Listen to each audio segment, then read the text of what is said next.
ETF index mutual funds నేర్చుకుని stock మార్కెట్లో రాణించాలనుకుంటున్నారా? వెంటనే ఈ నెంబర్కి కాల్ చేయండి. నమస్తే రమ్మగారు. నమస్తే జయ.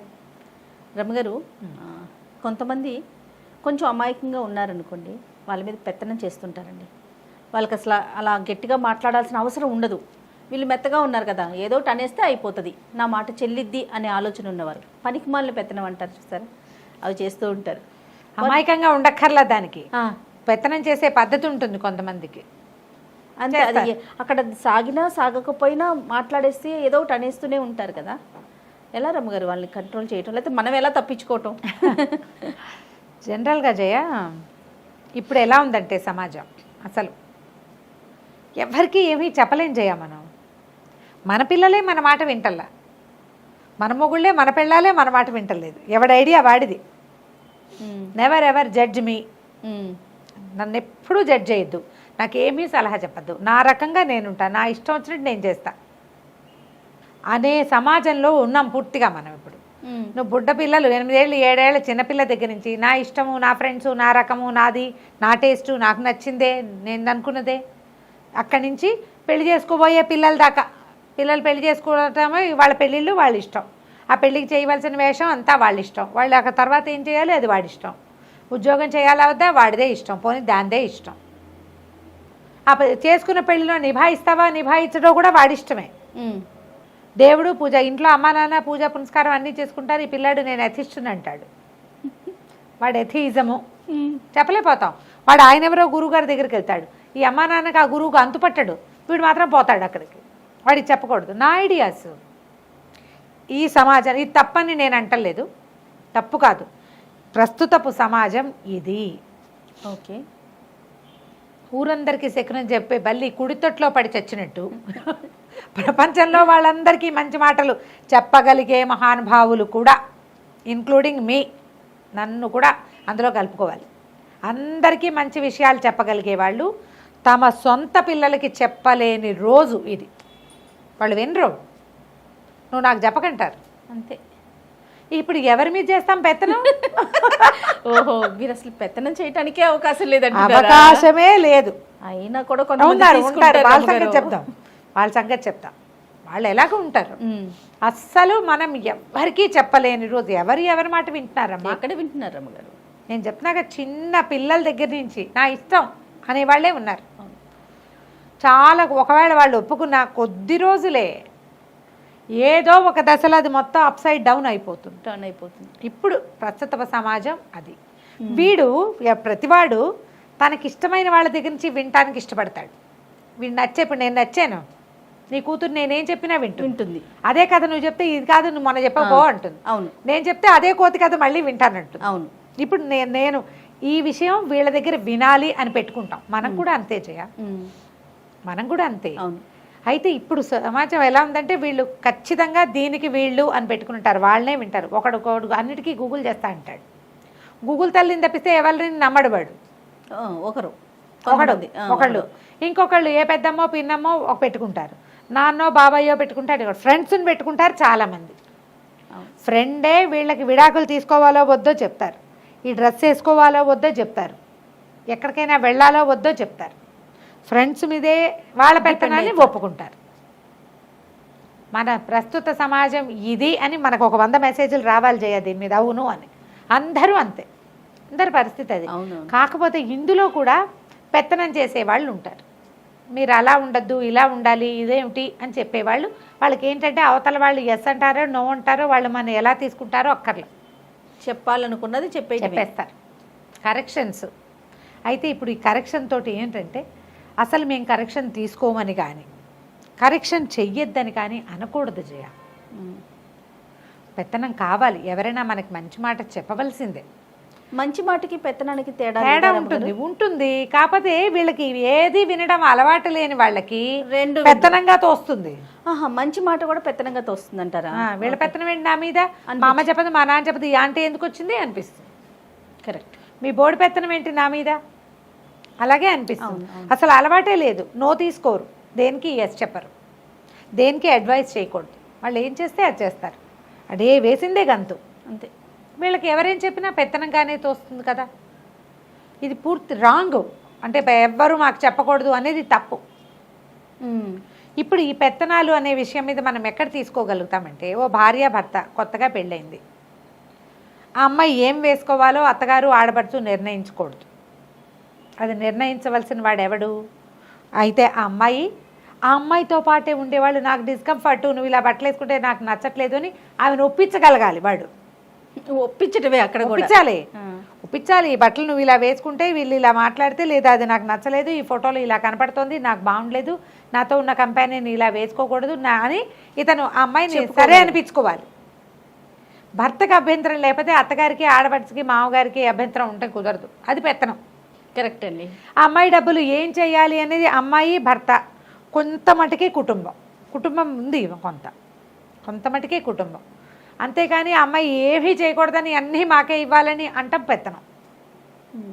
అలాగే అల్లుడు కూడా, అల్లుడు మా అమ్మాయితోటే మాట్లాడాలి, వాళ్ళ అక్కయ్యతో చెల్లెలతో మాట్లాడకూడదు. ఇలాంటివి పెత్తనాలు.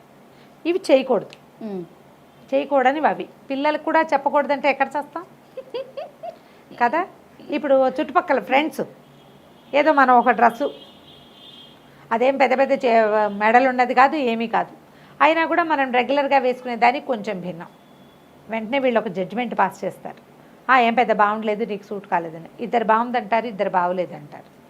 మనం ఎవరితో వెళ్ళాలి? అవతల వాళ్ళు మనని కంట్రోల్ చేసేస్తున్నారు అనిపిస్తుంది. నీ మనసుతో పాటు ఇంకో ఇద్దరు ఓటేస్తే వెళ్ళిపో. నీకే అనుమానంగా ఉంది, ఇద్దరు వద్దన్నప్పుడు మానే. బాగుంది. చేర్చా వద్దా అనేది అన్ని విషయాల్లోనూ ఇంతే చేయాలి.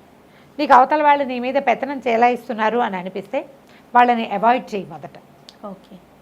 నెక్స్ట్ టైం ఏ డెసిషన్ మేకింగ్ వ్యవహారంలోనూ వాళ్ళని రానివ్వద్దు.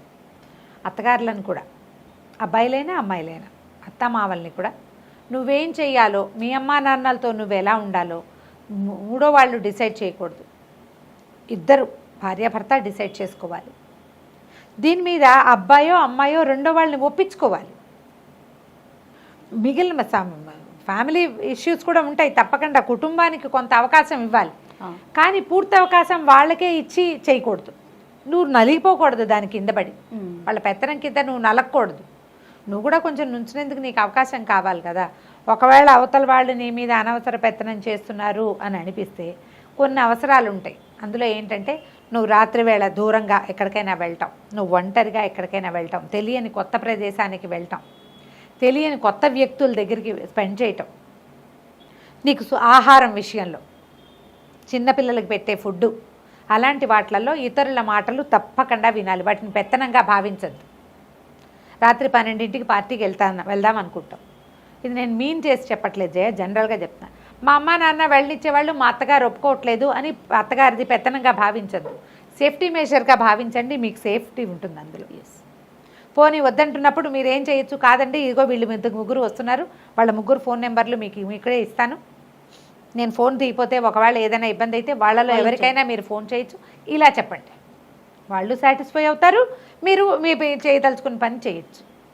అమ్మదే పెత్తనంగా భావించే రోజులు ఇవి. అత్తగారుల పెత్తనాలు ఎట్లా సహిస్తాం మనం? చచ్చలేకపోతాం కదా. మనకు అట్లా అలవాటు అయిపోయింది. అదేం తప్పంటలేదమ్మా, తప్పు కాదు, మనం అలవాటు చేసుకున్నాం, మన పిల్లలకి మనం నేర్పాం. దాని ఎఫెక్ట్ని మనం అనుభవించవలసిందే కదా. ఖచ్చితంగా. ఇప్పుడు నువ్వు నేర్పిస్తే నేను ఒక్కదాన్ని, అవతల వాడికి మాత్రం పిల్లలు కాదు, వాళ్ళు నేర్పుతారు అవే. ఊరందరూ ఒక ఏబిసిడియే కదమ్మా నేర్చుకుంటారు. నాకు మా ఇంటికి ఒక ఏబిసిడి, మీ ఇంటికి ఇంకో ఏబిసిడి ఉంటుందా? ఉండదు కదా. నా పిల్లలకి ఎవరు కంట్రోల్ చేయకూడదు, మా పిల్లల్ని ఎవరు కేకలేయకూడదు, ఇవి తల్లులకి తండ్రులకి సహజంగా ఉండే భావాలు. మా పిల్ల మీద వీళ్ళ కంట్రోల్ ఏంటి? చిన్నప్పటి నుంచి మేము ముద్దుగా పెంచాం. ముద్దుగా పెంచక ఏం చేస్తాం, మనకు 1, 2 వాటిని అలాగే పెంచుతాం. మనుషులైనా కుక్క పిల్లలైనా ముద్దుగానే పెంచుకుంటాం. అంతే. పెంచాక ఏమవుతుంది, వేరే వాళ్ళు కంట్రోల్ చేయకూడదు, నువ్వే చేయవు, దాన్ని ఇష్టారాజ్యంగా పోగొడతావు. అన్నీ వాళ్ళు చేయకూడదని న్యాచురల్లీ అనిపిస్తుంది. ఇప్పుడు మనం ఎలా పెంచామో పక్క వాళ్ళు కూడా అంతే. అందరం ఒకే ఏబిసిడి ఒకవేళలోనే చదువుకుంటాం మనం, తప్పదు కదా.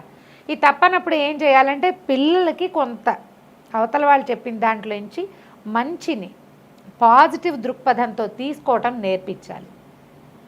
మనం చెప్పే విషయాన్ని పెత్తనంగా కాకుండా పాయింట్ వైజ్గా వాళ్ళ బుర్రకెక్కేలాగా చేయాలి. నేను చెప్పాను అంతే, నువ్వు వినాల్సిందే కాదు, అది అలా కాదు చెప్పవలసింది. నీ పెత్తనాన్ని అవతల వాళ్ళు పనికి మాలిన పెత్తనం అనుకోకూడదు. అంటే ఎందుకు నువ్వు వద్దంటున్నావు లేదా ఎందుకు నువ్వు చేయమంటున్నావు, ఎందుకు నువ్వు వెళ్ళమంటున్నావు Valid అనే దానికి వ్యాలిడ్ పాయింట్స్ అందించండి పిల్లలకి. రైట్. ఒకవేళ అవతల వాళ్ళు నీ మీద పెత్తనం చేస్తున్నారని నీకే అనిపిస్తే వాళ్ళ పాయింట్స్ వాళ్ళు చెప్పిన దాంట్లో వ్యాలిడ్ పాయింట్ ఉందా, ఆ పాయింట్స్కి ఏదైనా వ్యాలిడిటీ ఉందా అనేది ముందు ఆలోచించు. ఏదీ లేదు అని నీకు అనిపిస్తే తరిచి చూసుకున్నా కూడా కట్ చేసేయి, వాళ్ళని అవాయిడ్ చేయి. నెక్స్ట్ టైం డెసిషన్ మేకింగ్లో వాళ్ళ సలహా తీసుకోవద్దు, వాళ్ళని సంప్రదించద్దు, వాళ్ళకి చెప్పద్దు. నువ్వు 2-3 సార్లు అవాయిడ్ చేస్తున్నావని తెలిసాక వాళ్ళు నిలదీశారు అనుకో, అప్పుడు పరిస్థితి నువ్వు నా మీద అనవసరంగా పెత్తనం చేస్తున్నావు, అందుకే నేను అవాయిడ్ చేశాను, అందుకే నేను నీకు చెప్పటం లేదు. పిల్లల తల్లులు కూడా అంటారమ్మా, చెప్పరు, దాచేస్తారు. ఎందుకంటే తల్లుల ఓవర్ రియాక్షన్ వల్ల రియాక్ట్ అవ్వద్దు. పిల్లలు గర్ల్ ఫ్రెండ్స్ బాయ్ ఫ్రెండ్స్ ఉన్నారు, గర్ల్ ఫ్రెండ్స్ ఉన్నారు లాంటి విషయాలు, ఎక్కడికైనా వెళ్ళటము, దొంగతనాలు చేయటము, ఎక్కడికో వెళ్ళిపోయి ఏదో చేసేయటము, అడ్వెంచరస్ బిహేవియరు, కొత్త కొత్తవి ఎక్స్ప్లోర్ చేయటము, ఇలాంటివి వేగ్గా మనకు అర్థమవుతాయి. కేకలేసి మాన్పటానికి ట్రై చేయొద్దు. పిల్లల్లో ఉన్న ఉత్సాహాన్ని ఏమిటో అది మనం అర్థం చేసుకుంటే దాంట్లో ఉన్న సేఫ్టీ ఏమిటి, అన్సేఫ్ థింగ్ ఏంటి, ఏ ప్రమాదం పొంచుంది అందులో, అది మీరు అర్థమయ్యేలా చెప్పగలిగితే పిల్లలు వ్యాలిడ్ పాయింట్స్ని తీసుకోగలిగే అలవాటు చేసుకుంటారు. వాళ్ళ మీద ఎవ్వరూ అనవసరంగా పెత్తనం చేయలేరు, ఎందుకంటే వీళ్ళ దగ్గర పాయింట్స్ ఉంటాయి. ఇది మన సేఫ్టీ కోసమే, ఇది నువ్వు కరెక్ట్ వాళ్ళని ఎట్లా అవాయిడ్ చేయాలి అని అడిగావు నువ్వు క్లియర్గా, బట్ నేను దాన్ని అవాయిడ్ చేయదు, అందులో నుంచి ఉన్న పాయింట్స్ తీసుకోండి అని చెప్తున్నా. చాలా బాగుంది రమ్మగారు, ఉపయోగపడే విషయం. వెంటనే నచ్చకపోతే మనం ఏం చేస్తాం, ఇది వద్దు అని డిక్లేర్ చేసేస్తాం. మీరు అన్నట్లుగా దాంట్లో అసలు వాళ్ళు దేన్ని ఇష్టపడుతున్నారు, అది దాంట్లో వచ్చి మంచి చెడులు ఏంటని కనుక మనం చెప్పగలిగితే వాళ్ళు ఎంకరేజ్ చేసినట్లు ఉంటుంది. ఫ్రెండ్స్ కూడా నో అనేటప్పుడు ఎందుకు నో అనేది మనం చెప్పగలగాలి. ఎస్, అర్థం చేసుకుంటారంటారా? డెఫినెట్గా ప్రాక్టీస్ చేయాలి, అది మనకు అవసరం కదా జయ. ఇప్పుడు మనం అందరినీ అవాయిడ్ చేస్తాం, మనకు మనుషులు ఎవరు కాదు రమ్మగారు, నేను అనేది పిల్లలు అర్థం చేసుకుంటారంటారా? డెఫినెట్గా మనం నేర్పాలి అది. ఎస్, మనం నేర్పించాలి. ఏదైనా ఒకటి నో అంటే, ఇప్పుడు కాదు జయ నువ్వు కంప్యూటర్ అడిగింది అనుకో మీ అమ్మాయి, దానికి నీ దగ్గర ఉన్న 25-30 వేలది చాలదు, 70-80 వేలది కావాలి. అప్పుడు మనం ఏం చెప్తాం దానికి సహజంగా, అమ్మలు ఇంతంతగా డబ్బులు ఇప్పుడు క్లాసే కదా, చిన్న క్లాస్, నువ్వు చిన్న క్లాసు ఎందుకు ఇది చెప్పచ్చు, నువ్వు చిన్న క్లాసు ఒకటి, వాళ్ళు ఎవరి దగ్గర ఉందంటే వాళ్ళ దగ్గర డబ్బులు బాగా ఉండుంటాయి నాన్న, మనం కూడా సేవ్ చేద్దాం, నువ్వు కొన్ని ఖర్చులు తగ్గించు, నువ్వు కూడా సేవ్ చేసి నెక్స్ట్ ఇయర్ కొందాం. నెక్స్ట్ ఇయర్కి దాని అవసరం లేదని మీ అమ్మాయికి ఆటోమేటిక్గా అర్థమైపోతుంది. అవును, ఎక్కడికైనా వెళ్ళటం, అక్కడ ఉన్న ఏమిటి ప్రమాదం, ఇబ్బంది ఏంటి, మనకేమి ఇబ్బంది, మనం ఎందుకు వద్దనుకుంటాం, ఎస్ అది కొంచెం అర్థం. చాలా విషయాలు మనం చెప్తే అర్థమవుతాయి జయ, 90% మనం చెప్పం, నో అంటూ ఉంటాం, అంతే. రీజన్స్ చెప్పలేకపోతాం. కొన్నిటికి రీజన్స్ ఉంటాయి కదా గ్యారంటీగా, చిన్న ఉంటాయి, వీటికి ఎందుకులే మనకి అని అనిపిస్తుంది, వాటిని నో చెప్తే కోపం వస్తుంది పిల్లలకి. రీజన్స్ ఉన్న విషయాల్ని ఆ రీజనింగ్ తోటి ఒప్పిస్తే పిల్లలు వినడానికి అలవాటు పడతారు జయ, వింటే మంచిది మనకి. సో ఇప్పుడు మీరు చెప్పిన దాన్ని బట్టి నాకేమర్థమైందంటే పెత్తనం కూడా మంచిదే. అంతేనా రమ్మ? అంతే. రైట్. నమస్తే. నమస్తే.